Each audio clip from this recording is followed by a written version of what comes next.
Bismillahirrahmanirrahim. Assalamualaikum warahmatullahi wabarakatuh. Waalaikumsalam warahmatullahi wabarakatuh. Yang saya hormati Bapak Kepala Sekolah SD Negeri 2 Manyarang serta Bapak Ibu Guru SD Negeri 2 Manyarang.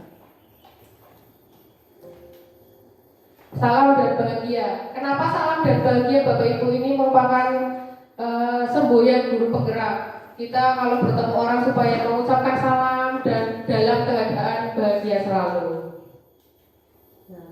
Selamat datang kembali saya ucapkan kepada Bapak Ibu guru hebat SD Negeri 2 Manyarang. Mari belajar bersama, berkolaborasi, saling mendukung demi mewujudkan disiplin positif di sekolah kita tercinta ini.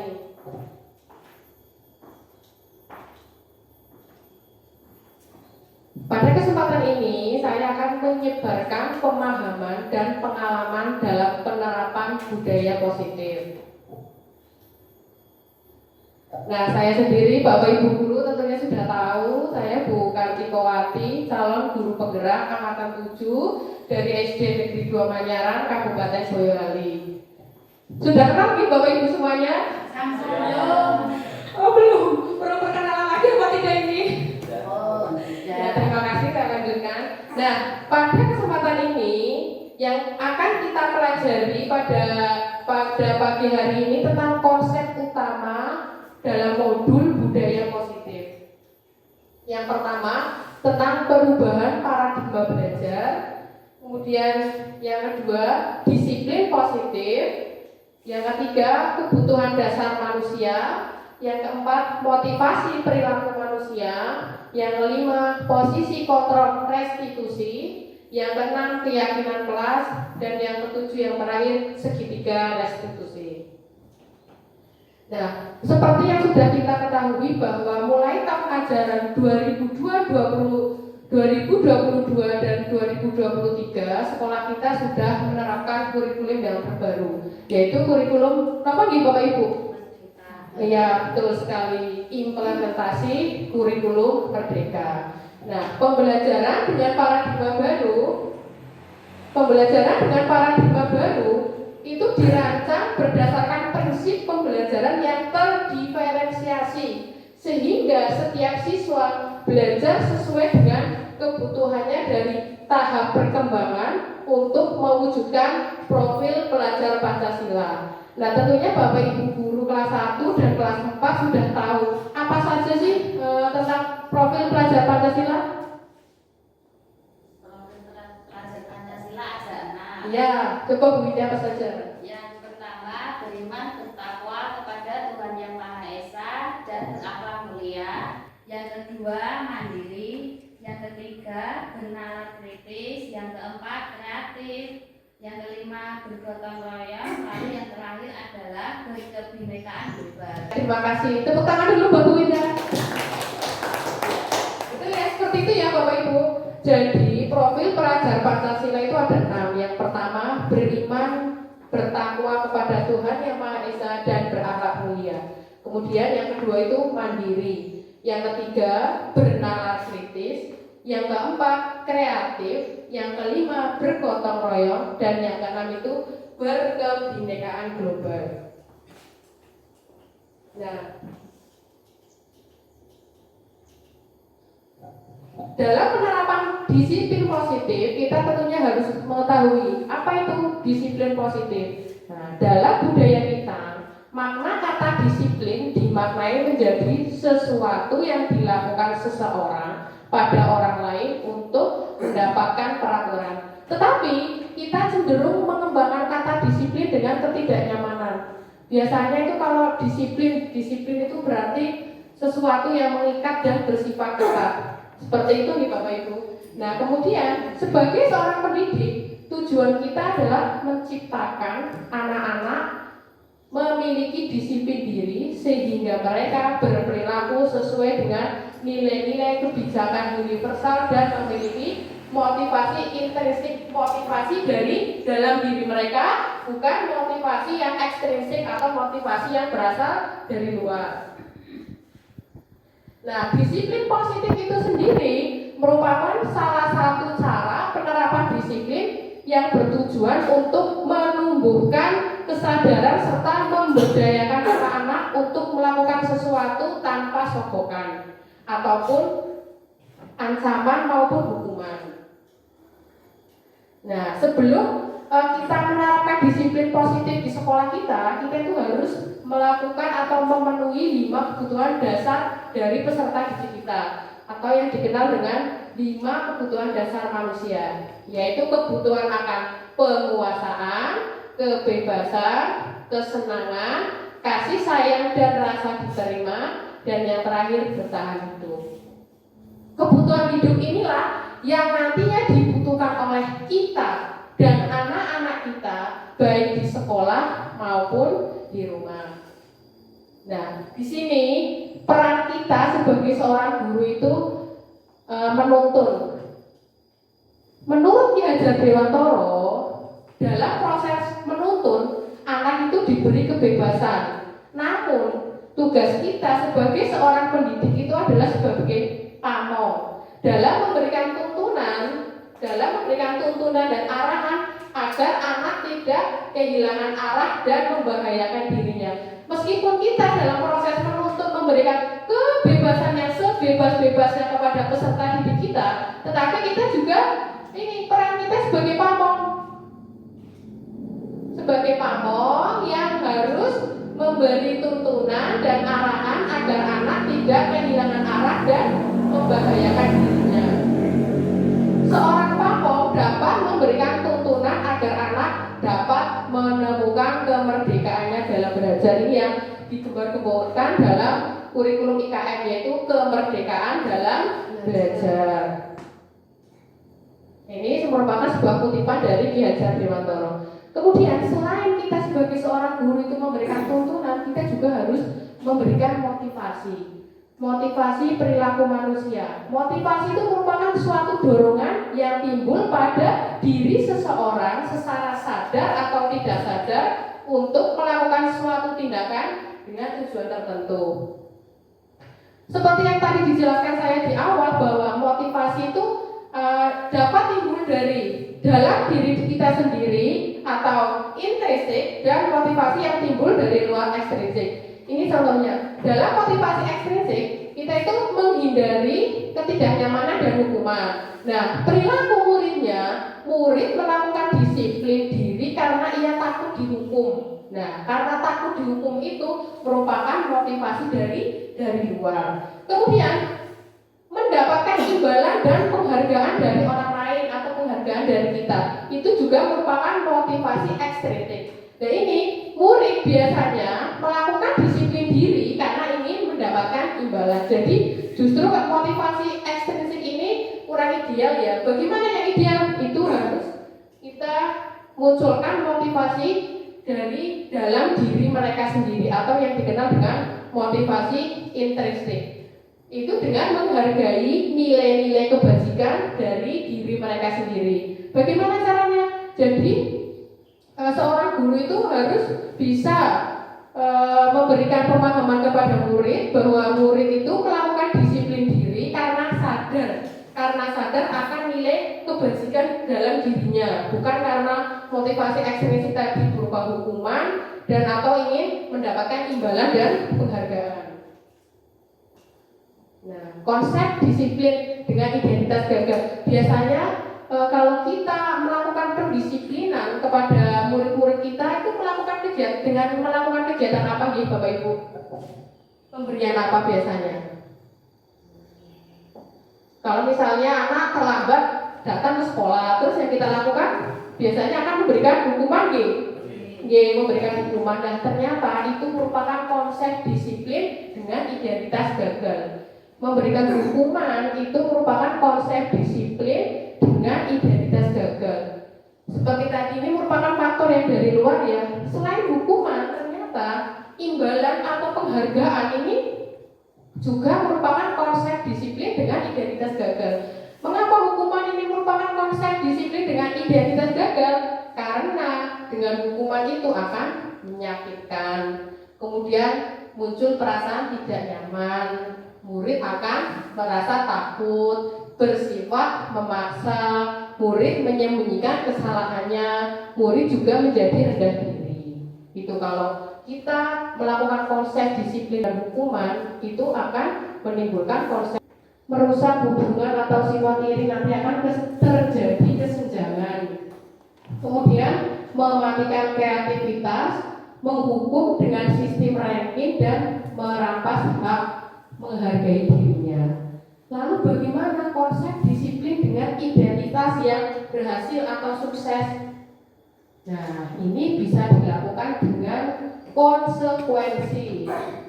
Dengan bagaimana? Penguatan jangka panjang, tetapi kita perlu memonitoring berkelanjutan, juga memberikan stimulus atau rangsangan, kemudian juga respon, murid menghormati peraturan, kemudian kehilangan waktu untuk merenungi kesalahan. Tetapi konsekuensi pun itu, dalam pemberian konsekuensi itu pun dirasa tidak efektif atau tidak pas. Lalu bagaimana yang pas? Nah, di sini kita akan mencoba menggunakan konsep disiplin menggunakan restitusi. Bapak Ibu guru semua di sini pasti sangat asing dengan restitusi. Saya begitu juga dengan saya. Saya tahu akan restitusi ini karena ada pada modul 1.4 tentang konsep budaya disiplin menggunakan restitusi. Nah, nanti akan saya jelaskan lebih lengkapnya tentang restitusi. Nah, konsep disiplin identitas sukses dengan cara restitusi ini, jadi murid dituntut akan bertanggung jawab untuk perilakunya. Kemudian fokus pada restitusi ini yaitu pada pemecahan masalah jangka panjang. Kemudian nantinya murid menghormati dirinya dengan orang lain, dan teori kontrol akan menggunakan teori kontrol di mana dirinya memegang kontrol, dan yang terakhir murid akan bersemangat memperbaiki kesalahannya. Nah, tadi kan sudah sempat saya bahas, kita sangat asing dengan kata-kata pendekatan restitusi. Apa itu pendekatan restitusi? Pendekatan restitusi itu merupakan sebuah cara menanamkan disiplin pada murid.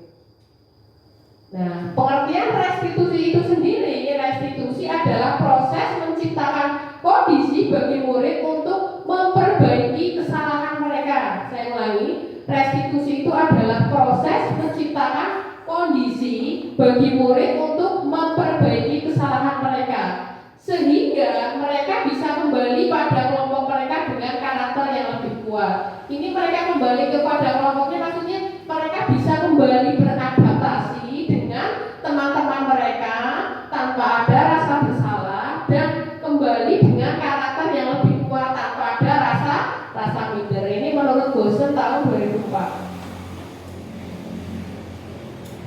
Kemudian ada 9 ciri-ciri dari restitusi. Yang pertama, bukan untuk menebus kesalahan, namun untuk belajar dari kesalahan. Jadi bukan untuk menebus kesalahan ya Bapak Ibu, tapi untuk belajar dari kesalahan. Kesalahan biasanya dengan kesalahan kita akan mencoba memperbaiki diri kita untuk lebih baik lagi. Dan kemudian memperbaiki hubungan. Ketiga, tawaran bukan paksaan. Restitusi itu merupakan tawaran dan bukan paksaan. Yang keempat, restitusi menuntun untuk melihat ke dalam diri. Yang kelima, restitusi mencari kebutuhan dasar yang mendasari tindakan. Yang keenam, restitusi diri adalah cara yang paling baik. Yang ketujuh, restitusi fokus pada karakter, bukan tindakan. Kemudian restitusi fokus pada solusi, dan yang terakhir, restitusi itu mengembangkan murid yang berbuat salah mengembalikan murid yang berbuat salah pada kelompoknya. Jadi untuk menanamkan kepercayaan dirinya lagi untuk kembali bergabung dengan teman-temannya tanpa merasa bersalah.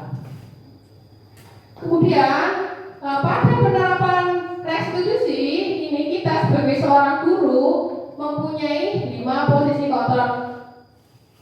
Semangat Bapak Ibu? Ya, semangat.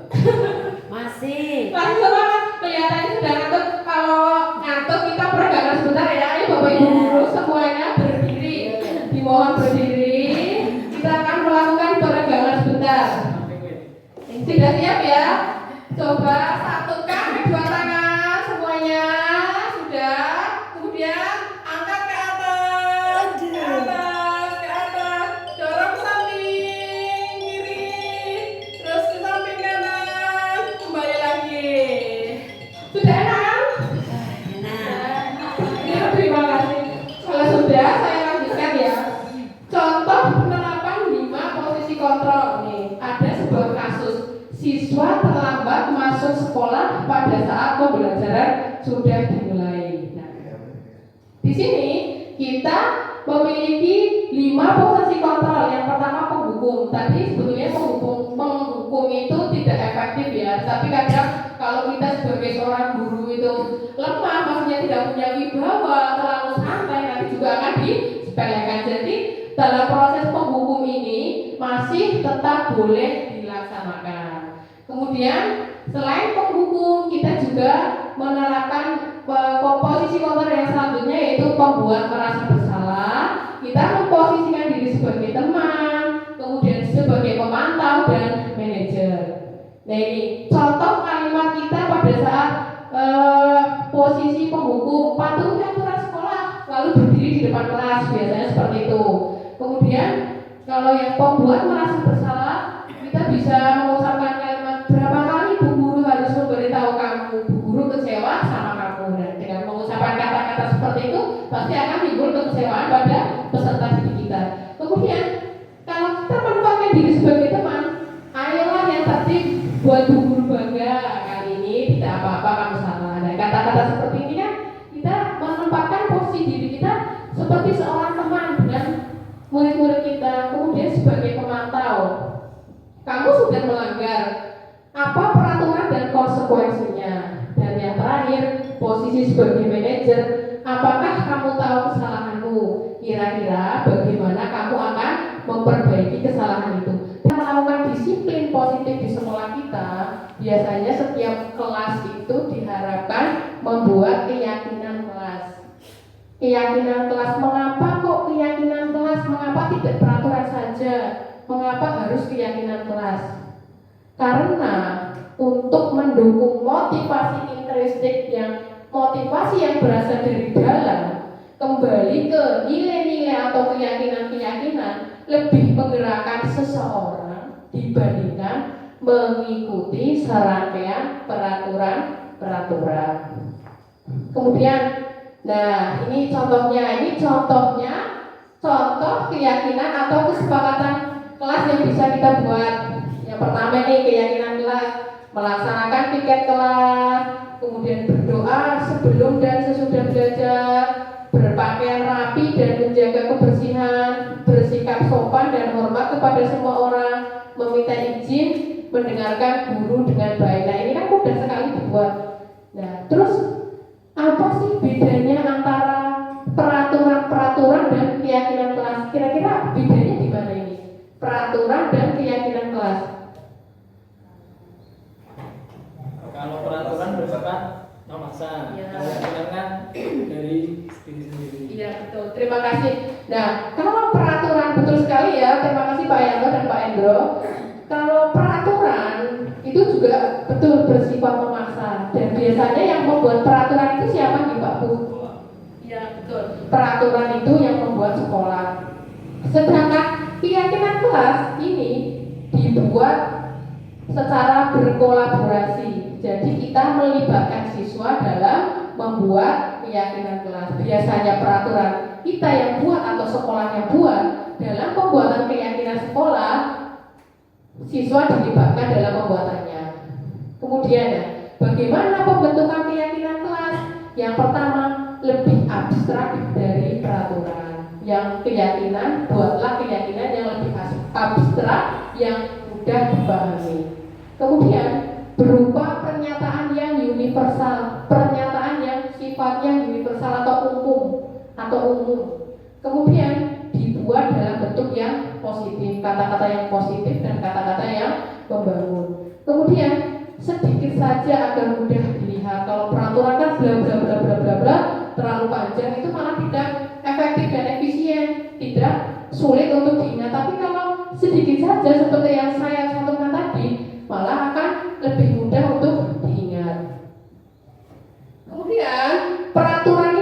juga dibuat sesuai dengan kondisi di kelas dan sekolah agar mudah diterapkan. Kita membuat keyakinan atau kesepakatan kelas yang mudah-mudah saja yang bisa kita terapkan melihat situasi dan kondisi yang ada di sekolah kita. Kemudian yang seperti yang tadi saya sudah bilang bahwa semua warga kelas atau sekolah dilibatkan pada saat membuat peraturan. Nah, kita kembali ke segitiga restitusi untuk penerapan disiplin positif di sekolah. Dalam segitiga restitusi ada beberapa hal yang harus dilakukan. Yang pertama itu harus menstabilkan identitas, kemudian validasi kebutuhan, dan menanyakan keyakinan. Pada tahapan menstabilkan identitas ini penerapan disiplin untuk pemecahan masalah nih Bapak Ibu melalui tahapan segitiga restitusi tadi. Yang pertama itu melalui menstabilkan identitas, validasi kebutuhan, meyakinkan, menanyakan keyakinan. Lalu bagaimana caranya ini?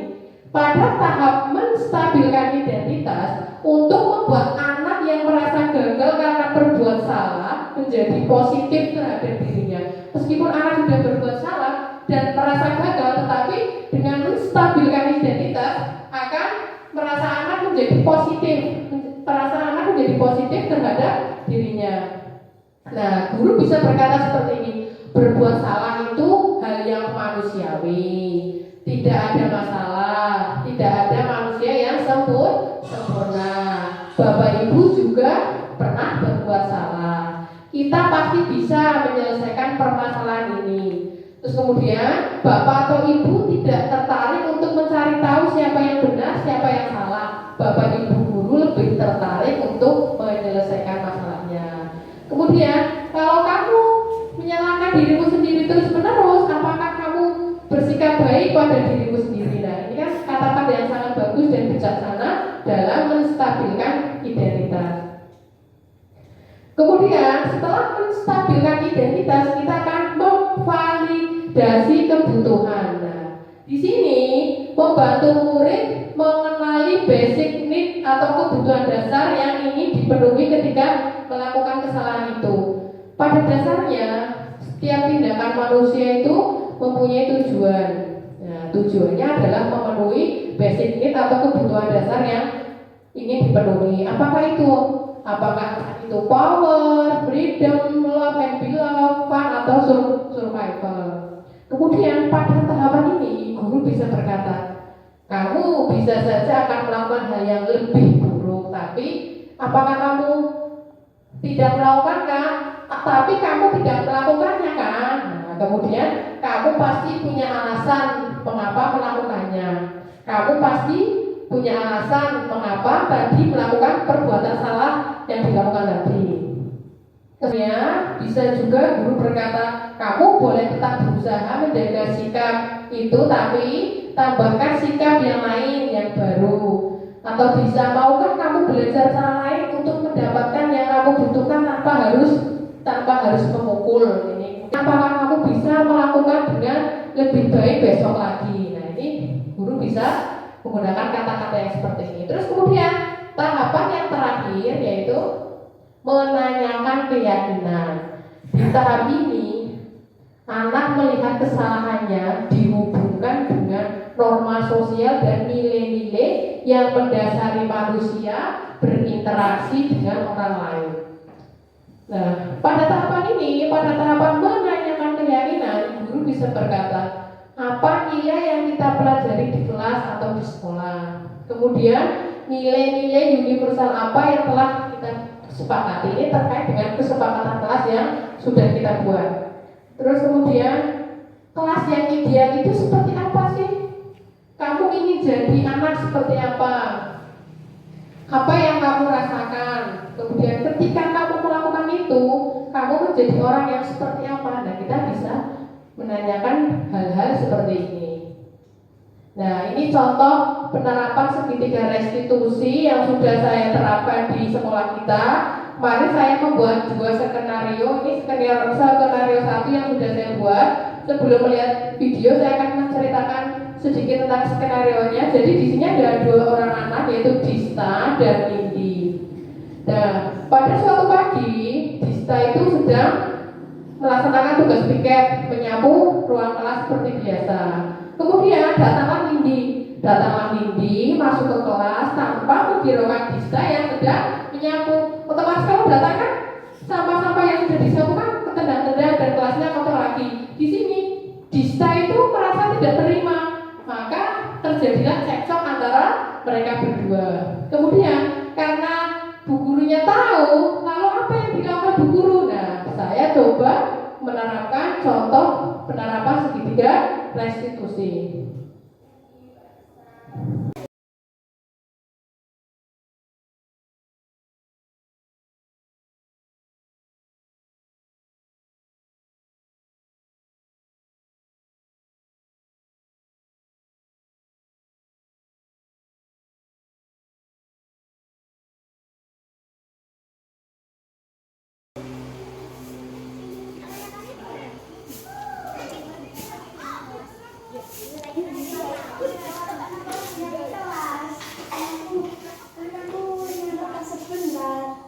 Ada apa ini Lisa? Aku lagi ngambil kelas yang tiga lewat. Tidak bu. Oh, lah ini Mbak Nindi pakai sepatu. Nindi, Mbak Dista, tadi sebetulnya ada masalah apa?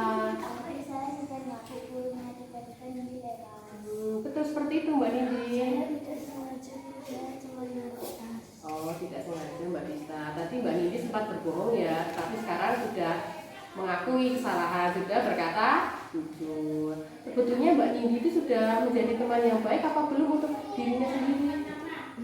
Belum, ya baik. Oh iya, Mbak Nindi masih ingat nggak tentang kesepakatan kelas yang sudah kita buat bersama-sama tentang kebersihan kelas apa coba?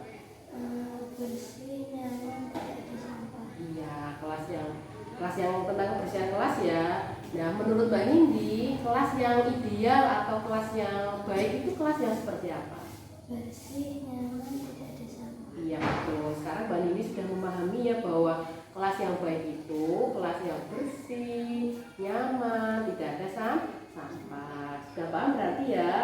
Nah, kalau sudah paham, kita bisa menerapkan mulai dari sekarang dan menerapkan kesepakatan kelas kita untuk menjaga kebersihan.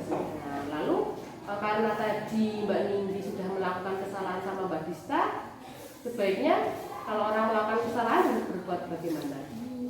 Ya, meminta maaf. Nanti meminta maaf ya sama Mbak Dista ya, dan jangan diulangi lagi. Ya udah, silakan boleh bermain lagi. Mbak Nindi, bagaimana tadi perasaanmu? Saya menyesali kesalahan tadi bu. Saya akan meminta maaf sama Mbak Dista. Baik, terima kasih. Dista, bagaimana perasaanmu sekarang? Alhamdulillah sudah lega bu, karena ini sudah minta maaf.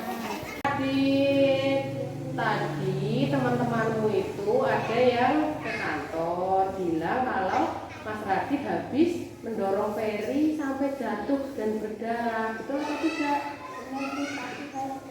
Oh iya, sudah sengaja. Kamu pasti punya alasan kenapa melakukan hal tersebut. Saya hanya bermain dan bercanda. Oh, bermain dan bercanda. Tetapi kalau bermain dan bercanda sampai membuat temanmu itu jatuh kemudian berdarah, kira-kira itu benar apa salah? Salah. Tadi menyesal apa tidak? Tadi sudah mendorong Ferry. Saya menyesal bu. Tidak apa-apa. Setiap manusia pasti pernah melakukan kesalahan. Guru juga pernah melakukan hal yang seperti itu, tetapi tidak boleh diulangi lagi. Kemudian, apakah kamu sudah menjadi teman yang baik untuk dirimu sendiri? Tidak. Apa Mas Radit masih ingat tentang keyakinan kelas yang sudah kita sepakati bersama? Iya, tentang apa? Iya, betul sekali. Itu tandanya Mas Radit masih ingat ya tentang kesepakatan kelas yang kita buat. Terus apa pandangan Mas Radit tentang kelas yang baik? Kelas yang baik adalah yang saling menghargai, menghormati dan beriman. Iya betul. Itu kesepakatan kelas kemudian Radit ingin menjadi anak yang seperti apa? Saya ingin menjadi anak yang baik dan pintar. Anak yang baik dan pintar. Kemudian kira-kira apa yang akan kamu lakukan sekarang terhadap Mas Ferry? Saya akan meminta maaf kepada Ferry karena kejadian yang saya perbuat. Iya, betul, pintar. Terus Radit menyesal apa tidak tentang hal yang sudah Radit lakukan tadi? Iya, baik. Sekarang Radit menyesal ya. Tadi Radit bilang akan meminta maaf. Baiklah, sekarang silakan kamu melakukan apa yang menurutmu baik. Kalau dengan meminta maaf itu akan memperbaiki keadaan, silakan Radit melakukan hal itu. Dan Radit sekarang boleh keluar melakukan keyakinan yang Radit katakan tadi seperti itu, guru. Silakan. Radit, bagaimana perasaanmu sekarang? Saya sudah meminta maaf kepada Ferry dan saya sudah lega dulu.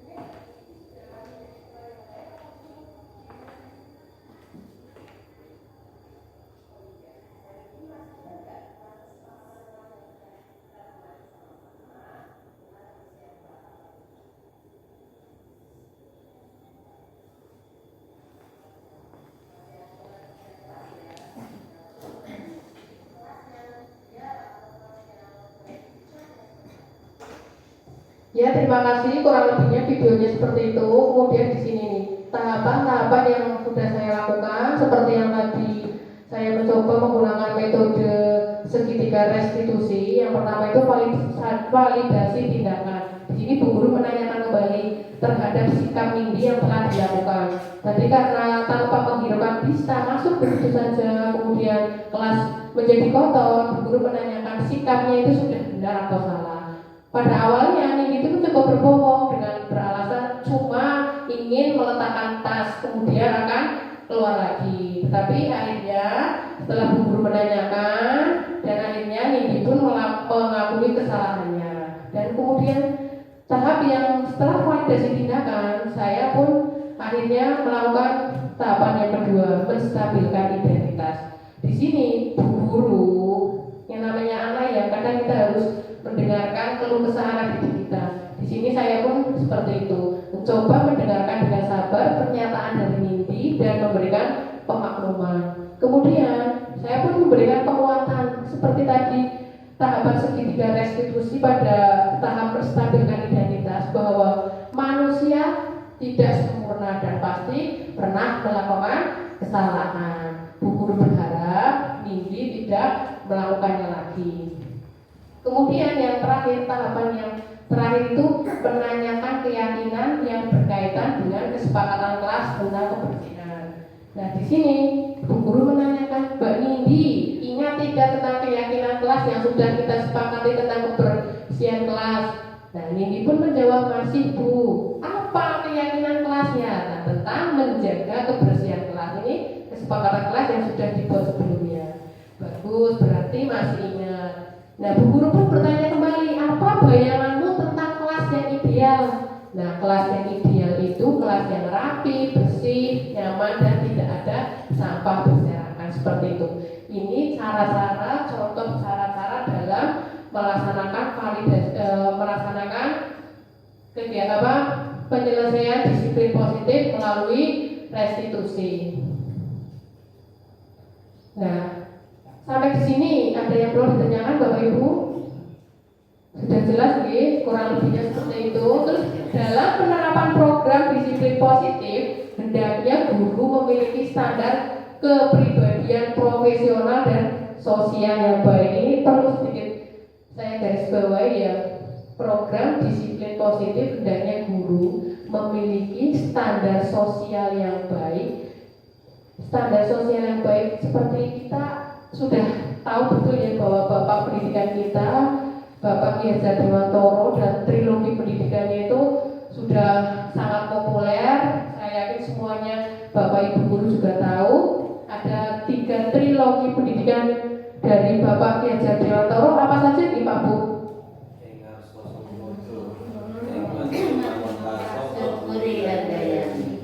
Ya betul sekali. Ing Arso Sungtulodo, Ing Madya Mangunkaso dan Tuturi Handayani. Itu betul sekali. Ternyata meskipun triloginya itu sudah dibuat sangat-sangat lama oleh Bapak Pendidikan kita, Bapak Ki Hajar Dewantoro, tetapi tidak lekang oleh zaman, tidak lekang oleh kodrat alam dan kodrat zaman, dan masih sampai dengan sekarang dan mungkin kedepannya trilogi pendidikan ini masih bisa sangat-sangat kita terapkan pada diri kita sendiri sebagai seorang pendidik. Ingarso Sungtulodo, di depan kita memberikan apa nih? Iya betul, di depan kita memberikan contoh. Ing Madya Mangunkaso, di tengah-tengah kita memberikan, di tengah-tengah kita membangkitkan semangat atau dorongan. Kemudian Tuturi Handayani, di belakang kita memberikan motivasi. Ini loh, ini trilogi pendidikan ini yang harus benar-benar kita resapi, dan sebagai seorang pendidikan alangkah baiknya kita terapkan dalam diri kita sendiri, terus dalam menanamkan segala sesuatu hal yang bersifat baik dan positif terhadap anak didik kita, termasuk dalam penerapan disiplin positif di sekolah kita tercinta ini. Nah, selanjutnya, selain kepribadian profesional dan sosial yang baik, di mana guru mampu berefleksi pada posisi kontrolnya saat ini, bagaimana perjalanan dirinya sebagai seorang among yang meskipun tadi murid diberikan kebebasan yang sebebas-bebasnya, tapi tugas kita sebagai seorang pamong atau pamong tadi mengarahkan supaya murid kita tidak tersesat dan kehilangan arah, yang menuntun murid-muridnya menjadi insan yang mandiri, merdeka dan bertanggung jawab. Karena titik fokus dari kurikulum Merdeka Belajar ini memang kita dituntut untuk melakukan pembelajaran secara diferensiasi dan juga memerdekakan peserta didik kita dengan merdeka belajar. Menuntun murid-murid menjadi insan yang mandiri, merdeka dan bertanggung jawab, itu sesuai dengan standar nasional pendidikan kita.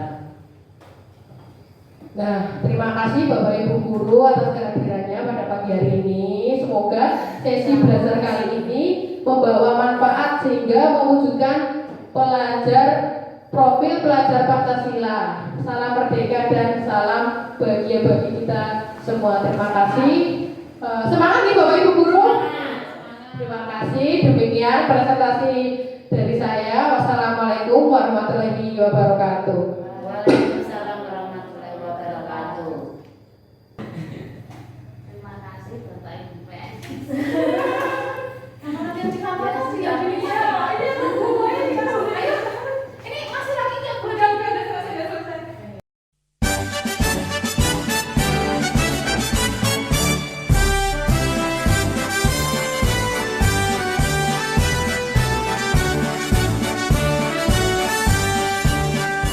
Bulatkan tekad, kuatkan hati, negeri ini memanggilmu kawan.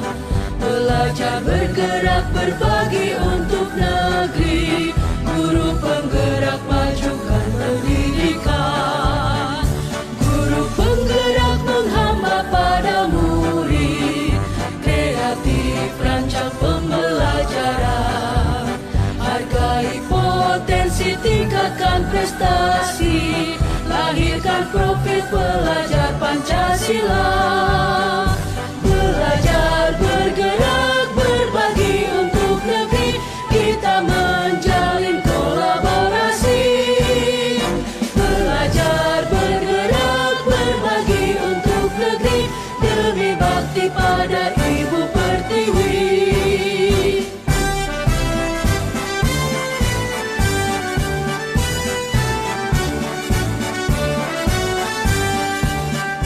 Bulatkan tekad, kuatkan hati, negeri ini memanggilmu kawan. Belajar, bergerak, berbagi untuk negeri, guru penggerak majukan pendidikan.